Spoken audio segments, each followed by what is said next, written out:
तर 5 डेज चॅलेंजचा आज आहे दिवस दुसरा।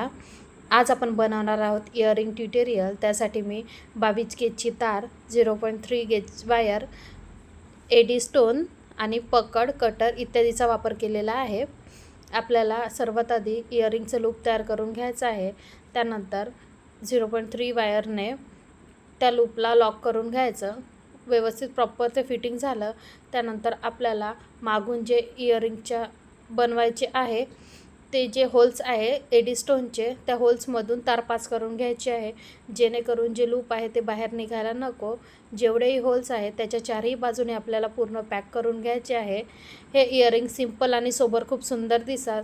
याचंच मंगळसूत्रसुद्धा बनू शकतं। हे रेडीमेड स्टोन आहेत पण दिसायला खूप सुंदर दिसतात।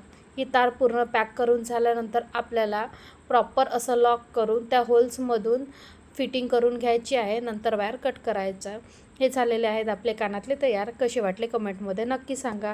तुम्हाला कशाचा व्हिडिओ बघायला आवडते ते मला कमेंट करून सांगा। थँक्यू।